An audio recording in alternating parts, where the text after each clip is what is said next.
but also that guy, the district attorney Ozanne, lost a $350,000 payout to Jambois, who is a assistant district attorney from like Kenosha, who went up there and was working and then ran against him, exercised his First Amendment right to compete in the political district attorney race against Ozanne, and lost. But then after doing that, and after challenging him in the debates, all of the case work was dumped on him by Ozanne, and Ozanne retaliates against when people exercise their First Amendment rights. And we ran into this too.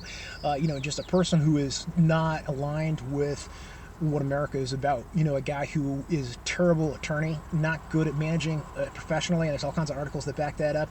His law office, but in addition to that, someone who hates the American flag, hates Americans like myself and other people who will stand up for culturally, for trying to do better and trying to improve things, and who might file an insurance claim or something like that. He retaliates when anyone exercises their First Amendment rights. A total stain, cheese curd stain on our flag and our consciousness, the city of Madison and Dane County. And when we see people like that, it's just clear that he's playing the black card. He's played the black card for 15 years down there as district attorney, and he doesn't have what it takes to lead that community. Neither does their police, neither does their mayor. They're just devoid of leadership, devoid of supervision.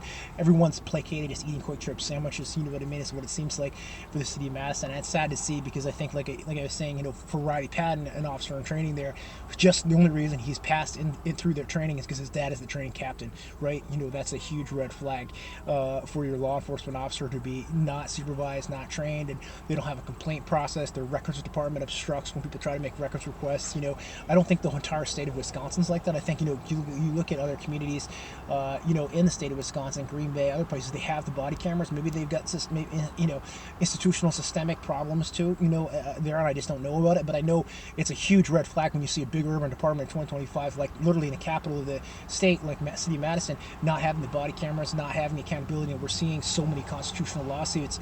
And we're seeing officers beat someone down, officers lie, commit perjury, officers without supervision, officers just there because their dad's the training captain. That's the kind of shit that really makes our country look bad. People like Riley Patton.